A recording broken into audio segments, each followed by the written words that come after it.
ಈ ತಾವರೆ ಹೂವು ಅಂದರೆ ಎಲ್ರಿಗೂ ಗೊತ್ತು, ತುಂಬ ಶ್ರೇಷ್ಠ ಅಂತ. ಶ್ರೇಷ್ಠ ಅಂದ್ಬಿಟ್ಟು ನಾವು ತಂದು ಏನು ಮಾಡ್ತೀವಿ, ದೇವ್ರಿಗೆ ಪೂಜೆ ಮಾಡಿಬಿಡ್ತೀವಿ, ಬಿಸಾಕ್ಬಿಡ್ತೀವಿ.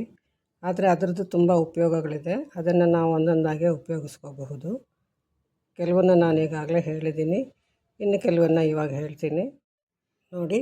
ತಾವರೆ ಹೂವಿನ ಒಳಭಾಗದ ರೆಕ್ಕೆಗಳನ್ನ ಮಾತ್ರ ನಾನು ತೊಳೆದು ಬಿಡಿಸಿಟ್ಕೊಂಡಿದ್ದೀನಿ. ಇದನ್ನು ತೇವ ಹೋಗೋ ಹಾಗೆ ಆರು ಹಾಕ್ಕೊಳ್ತೀನಿ ನೋಡಿ. ಒಳಭಾಗದ ರೆಕ್ಕೆ ಎಲ್ಲ ತೊಳೆದು ಚೆನ್ನಾಗಿ ತೇವ ಹೋಗೋ ಹಾಗೆ ಆರು ಹಾಕಿ ಮಿಕ್ಸಿ ಜಾರ್ಗೆ ಹಾಕ್ಕೊಂಡಿದ್ದೀನಿ. ಈಗ ಸುಮಾರು ಒಂದು ಬಟ್ಲಷ್ಟು ಸಕ್ಕರೆನ ಇದಕ್ಕೆ ಹಾಕ್ಕೊಂಡು ರುಬ್ಕೊಳ್ತೀನಿ.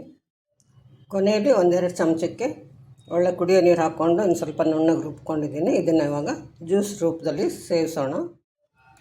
ಈಗ ನೋಡಿ, ಈ ರೀತಿ ರುಬ್ಕೊಂಡಿದ್ದಾಗಿದೆ. ಇದನ್ನು ಒಂದು ಗಾಜಿನ ಬಾಟ್ಲಿಗೆ ಹಾಕ್ಕೊಳ್ಳೋಣ. ಈ ಥರ ಒಂದು ಬಟ್ಟೆ ಕಟ್ಟಿ, ಬಿಳಿ ಬಟ್ಟೆ ಕಟ್ಟಿ ಬಿಸಿಲಿಗಿಟ್ಟಿದ್ದೀನಿ ನೋಡಿ. ಇನ್ನೂ ಒಂದು ದಿವಸ ಕೂಡ ಆಗಿಲ್ಲ, ಕೆಳಗಡೆ ಎಲ್ಲ ತೇವ ಆಗಿದೆ, ಮೇಲ್ಗಡೆ ಸ್ವಲ್ಪ ಒಣಗಿರುತ್ತೆ. ನಾನು ಇನ್ನೊಂದು ಸ್ವಲ್ಪ ಇದೆ, ಎಲ್ಲ ಇದಕ್ಕೆ ಹಾಕ್ಬಿಡ್ತೀನಿ. ಒಂದೊಂದು ದಿವಸ ಬಿಸಿಲಿಗಿಟ್ಟಾಗ್ಲೂ ಆಮೇಲೆ ತೆಗ್ದಿಡೋವಾಗ ಚೆನ್ನಾಗಿ ಕಲಸಿ ಒಂದು ನಿಮಿಷ ಗಾಳಿಗೆ ಬಿಟ್ಟು ಆಮೇಲೆ ಮುಚ್ಚಿಡಬೇಕು. ಇನ್ನು ಸ್ವಲ್ಪಕ್ಕೆ ನಾನು ಕಲ್ಲು ಸಕ್ಕರೆ ಹಾಕ್ಕೊಳ್ತಾಯಿದ್ದೀನಿ. ಪೂರ್ತಿ ಬೇಕಿದ್ದರೂ ಕಲ್ಲು ಸಕ್ಕರೆ ಹಾಕ್ಕೋಬೋದು, ಅವ್ರವ್ರ ಇಷ್ಟ ನೋಡಿ. ಕಲ್ಲು ಸಕ್ಕರೆ ಹಾಕಿದ್ದು ಬಣ್ಣ, ಇದು ಬರೀ ಸಕ್ಕರೆ ಹಾಕಿದ್ದು ಬಣ್ಣ ವ್ಯತ್ಯಾಸ ಇದೆ. ಎಲ್ಲ ಬೆರೆಸ್ಬಿಟ್ಟು ಇಡ್ತೀನಿ ಇವಾಗ ಬಿಸಿಲಿಗೆ. ಒಳ್ಳೆ ಬಿಸಿಲಿದ್ರೆ 3-4 ಬಿಸಿಲಿಗೆ ಇದನ್ನಿಟ್ಟರೆ ಸಾಕು. ಕೆಳಗಡೆ ಎಲ್ಲ ಸ್ವಲ್ಪ ತೇವ ಇರುತ್ತೆ, ಮೇಲ್ಗಡೆ ಒಣಗ್ದಂಗೆ ಆಗಿರುತ್ತೆ. ಚೆನ್ನಾಗಿ ಮಿಕ್ಸ್ ಮಾಡಿದ್ರೆ ತಳದಲ್ಲಿರುತ್ತೆ ತೇವ ಇದಕ್ಕೆ ಬರುತ್ತೆ.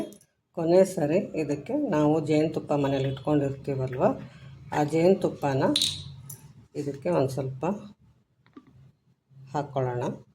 ಹಾಕಿ ಕಲಸಿಟ್ಬಿಟ್ರೆ ನೀವು ಯಾವಾಗ ಬೇಕೋ ಆವಾಗ ಒಂದೊಂದು ವಾರ ಕಂಟಿನ್ಯೂಸ್ ತಿನ್ನೋದು, ಬೆಳಗ್ಗೆ ಎದ್ದ ತಕ್ಷಣ ಆ ಥರ ಮಾಡ್ಕೋಬಹುದು. ತಿಂದುಬಿಟ್ಟು ಹಾಲು ಕುಡಿಬಹುದು, ಅಥವಾ ಬರೀ ಇದನ್ನು ತಿಂದ್ರೂ ಪರವಾಗಿಲ್ಲ.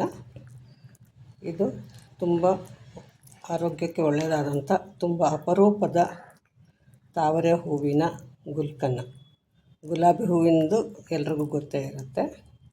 ಇದನ್ನು ಕೂಡ ಒಳ್ಳೆಯದು, ನಮ್ಮ ದೇಹಕ್ಕೆ ಸೇರಿಸ್ಕೊಳ್ಳೋಣ. ಬಿಸಾಕಿದ್ರೆ ಕನಿಷ್ಠ ನಾವು ಪೂಜೆಗೆ ತಂದಾಗ 4-6 ಹೂವು ತಂದಿದ್ದರೆ ಅದರಲ್ಲೇ ಇದು ಜಾಸ್ತಿ ಹೂವಿಂದಿದು, ಅಷ್ಟಾದರೂ ಮಾಡಿ ಉಪಯೋಗಿಸಿ, ಖಂಡಿತ ಬಿಸಾಕಬೇಡಿ ಅಂತ ನನ್ನ ಮನವಿ ಅಷ್ಟೇ.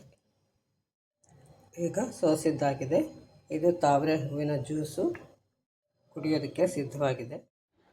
ಈಗ ನಾನು ಜ್ಯೂಸ್ ತೋರಿಸಿದ್ದೀನಲ್ಲ, ಅದಕ್ಕೆ ಒಬ್ಬರು ಜ್ಯೂಸ್ಗೆ ಒಂದು 3-4 ಹೆಸರು ಹಾಕ್ಕೊಂಡ್ರೆ ಸಾಕು. ಅಂದರೆ ಇಂಥ ಒಂದು ಹೂವನ್ನು ಒಂದು 10-12 ಜನಕ್ಕೆ ಜ್ಯೂಸ್ ಮಾಡೋಕ್ಕೆ ನಾವು ಉಪಯೋಗಿಸ್ಬಹುದು. ಇಷ್ಟೊತ್ತು ನನ್ನ ವಿಡಿಯೋ ನೋಡಿದ್ದಕ್ಕೆ ಧನ್ಯವಾದಗಳು.